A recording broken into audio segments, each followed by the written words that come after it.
Good afternoon students, welcome to BYCC YouTube channel. BYCC YouTube channel में आपका स्वागत करता हूँ। और चैप्टर नंबर 1 जो हमारा चल रहा था, जैसे आपको पता होगा कि जो भी हम अभी क्लासेस कंटिन्यू कर रहे हैं, NCERT class 10 mathematics full complete important questions जो हैं वो सारे हम यहाँ पे कवर अप करने वाले हैं।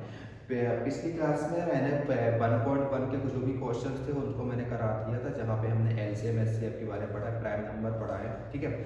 और अब जो हम पढ़ने जा रहे हैं वो क्या है, a rational number and rational number से रिलेटेड मीन्स √5 √7 √2 एंड √3 इस टाइप के क्वेश्चंस को हमें प्रूफ करना है कि ये रैशनल है कि इरेशनल है, ठीक है।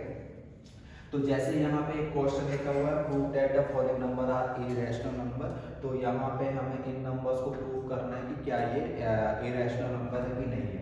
उसके पहले मैं आपको बता दूं रैशनल नंबर क्या होता है। रैशनल नंबर वे नंबर होते हैं जिनको हम पी बाई क्यू के फॉर्म में लिख सकते हैं, ठीक है ना। और जो डिनोमिनेटर वाली वैल्यू होती है, मीन्स जो नीचे नंबर लिखा होता है, वो कभी भी जीरो नहीं होता, वो नंबर कभी भी जीरो नहीं होता, ठीक है।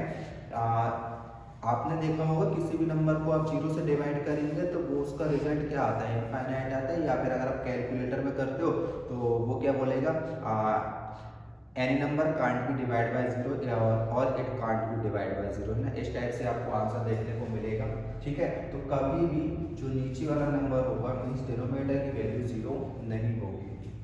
तो वे सारे नंबर जिनको हम पी बाई क्यू के फॉर्म में लिख सकते हैं वे रैशनल नंबर है, और वे नंबर जिनको हम पी बाई क्यू के फॉर्म में नहीं लिख सकते वे सारे क्या होंगे, इरेशनल नंबर होंगे। फॉर एग्जांपल 5 भी एक इरेशनल, √2 √5, ठीक है, √-1 इस टाइप की जो वैल्यूज आती है ना, ये सारे के यहाँ पे इरेशनल। अब इन्हीं को हम प्रूव करने वाले हैं, ठीक है। तो यहाँ पे कुछ क्वेश्चंस लिखे हुए हैं, ये सारे क्वेश्चंस आपके एमपी बोर्ड, जो एमपी बोर्ड की मैं बात करूँ, एमपी बोर्ड में ये क्वेश्चंस आना कंफर्म, डेफिनेटली ये क्वेश्चन आएगा। मीन्स इस टाइप से क्वेश्चन आएंगे, जरूरी नहीं है कि जो लिखा हुआ है ना यही आ जाए। आपको क्या करना है, मेथड समझनी है कि इन क्वेश्चंस को हम सॉल्व कैसे करते हैं। तो सबसे पहले हम देखें, √5 को मैं लेके चल रहा हूँ, √5 अलग क्वेश्चन है, √2 √3 √4 ये सब अलग है। आपने अगर √5 को सॉल्व कर लिया तो आपको मेथड पता चल जाएगी, और आप सेम वे में √2 को सॉल्व कर, √7 को सॉल्व कर सकते हैं, उसी वे में √2 को सॉल्व कर सकते हैं, उसी तरीके से आप √3 को भी सॉल्व कर सकते हैं। तो यहाँ पे मैं ओनली √5 सॉल्व कराऊंगा, फिर आपको √7 √2 और √3 ये आपको खुद ही सॉल्व करना है, ठीक है। तो सॉल्व करने पे मैंने सबसे पहले हमें प्रूफ करना है कि √5 क्या इरेशनल है कि नहीं है, ठीक है। तो आप क्या एज्यूम करके चलो, let us assume that √5 is rational number. हम क्या एज्यूम कर रहे हैं कि √5 क्या है, एक रैशनल नंबर है, ठीक है। और it and it's HCF is, जो इसका एचसीएफ होगा वो क्या होगा, 1 होगा। And it is a coprime number, ये क्या है, कोप्राइम नंबर होता है, ठीक है। तो ये वाला क्वेश्चन अभी मैं इसको जिस तरह से कर रहा हूँ ना, आप थोड़ा सा इसको देखिएगा मैं ऐसा क्यों कर रहा हूँ, क्योंकि मैंने बॉक्स टाइप का बनाया, उसका रीजन है। आप भी इसको बना लीजिएगा जब अदर क्वेश्चन सॉल्व करेंगे, पहले ये क्वेश्चन पूरा सॉल्व हो जाए फिर मैं बताऊंगा। तो आप इसको नोट जरूर करिएगा, ठीक है। अगर हमने एज्यूम किया है कि √5 एक रैशनल नंबर है, अगर आपने एज्यूम किया है कि √5 एक रैशनल नंबर है, तो आपको पता है कि रैशनल नंबर को पी बाई क्यू के फॉर्म में लिखते हैं, तो आप लिख दीजिए पी बाई क्यू के फॉर्म में, ठीक है। ऐसा जब आप लिख लें फिर आप लिखिएगा स्क्वेयरिंग बोथ साइड। मतलब क्या करना है आपको, LHS और RHS दोनों साइड क्या करना है, स्क्वायर करना है। आप स्क्वायर करिए, ठीक है। इतना आपने स्क्वायर कर दिया। अब मैं थोड़ा सा ऊपर लिख रहा हूँ, अगर आपको दिख नहीं रहा हो, यहाँ से देखो स्क्वायर। जब आप इसका स्क्वायर करेंगे यहाँ पे मीन्स रूट एंड स्क्वायर कड़ी आएगा, तो बचेगा क्या, 5 बचेगा, और यहाँ क्या P square and Q square, ठीक है। अब इसको आप क्रॉस मल्टीप्लिकेशन करिए, क्यू स्क्वायर यहाँ पर आएगा multiply 5 and P square 5 sorry Q square यही रहेंगे एंड पी स्क्वायर अपॉन 5, ठीक है। अब एक चीज देखिए, अगर पी स्क्वायर को हम 5 से डिवाइड करते हैं और वो डिवाइड हो जा रहा है, अगर पी स्क्वायर को 5 से डिवाइड करते हैं वो डिवाइड हो जा रहा है, इट मीन्स डैट कि अगर हम पी को भी 5 से डिवाइड करेंगे, आप इधर लिखिए if P square is divided by 5 then P also divided by 5, means P भी क्या हो जाएगा, पी भी 5 से डिवाइड हो जाएगा, ठीक है। अगर ऐसा हो सकता है तो आप यहाँ पे लिखिए for any value p upon 5 is equals to m कोई वैल्यू है उसके लिए मैंने क्या बोला, p upon 5 is equals to m, ठीक है।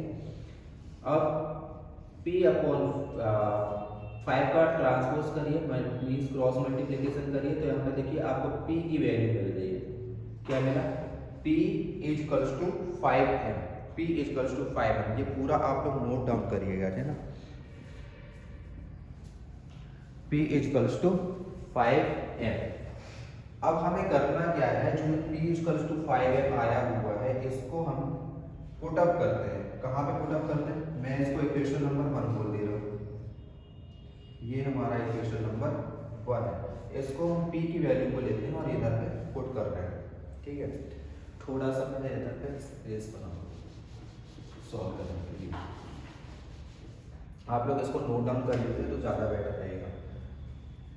हमारा इक्वेशन नंबर 1 क्या है, Q square 5 equals to P square, ये हमारे इसको इक्वेशन नंबर 2 बोल सकते हैं। आप इसको p की वैल्यू को उठाइए और p की प्लेस पे रखिए, p की वैल्यू क्या है 5m square, q square 5 square कितना हो जाएगा 25 एंड m स्क्वायर, देन 5 यहाँ बचेगा 5 स्क्वायर q स्क्वायर। अब आप इसका क्रॉस मल्टीप्लिकेशन करिए, तो यहाँ पे देखिए क्यू स्क्वायर अपॉन 5, जैसा वहां पे हमने पी स्क्वायर अपॉन 5 हो रहा था, सेम वे में यहाँ पे क्यू स्क्वायर अपॉन 5 हो रहा है। सेम वे में आप यहाँ पे क्या लिखेंगे, फॉर एनी वैल्यू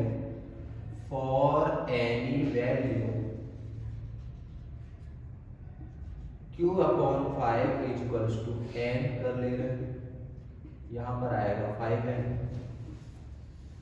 ओके। आपके पास में इक्वेशन 2 और इक्वेशन 3 को देखिए। अब रैशनल नंबर क्या होता है, रैशनल नंबर होता है p अपॉन q के फॉर्म में। p की वैल्यू क्या है 5m, q की वैल्यू क्या है 5m। अब एक बात बताइए, जब हमने शुरू में यहाँ पे लिखा था इट्स HCF इज 1, बट यहाँ पे अगर हम देख रहे हैं तो यहाँ पे कॉमन क्या आ रहा है 5 आ रहा है।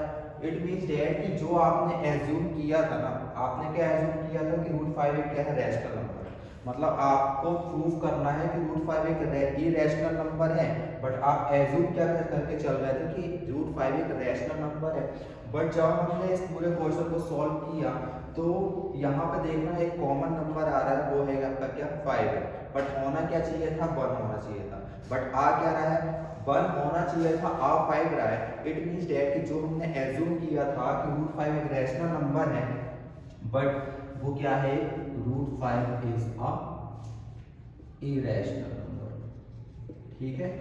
√5 इज अ इरेशनल नंबर। थोड़ा सा देखिएगा, अगर आपको जितना मैंने इसको सॉल्व कराया आप सिस्टमेटिकली देख रहे होंगे ना कि मैंने कैसा कहाँ से कैसा लिखा हुआ है, आप वैसे ही इसको नोट डाउन कर लीजिए। सेम वे में सेम तरीके से आप √7 को सॉल्व करिए, √2 को सॉल्व करिए एंड √3 को सॉल्व करिए। इसी तरह से आप इस टाइप के क्वेश्चन को सॉल्व करेंगे, ठीक है ना। तो ये एक टाइप मतलब इरेशनल प्रूफ करने का एक टाइप के क्वेश्चन है जो सिमिलर वे में अदर टाइप के क्वेश्चंस को मैं करा रहा हूँ। आई होप आपको समझ में आया होगा।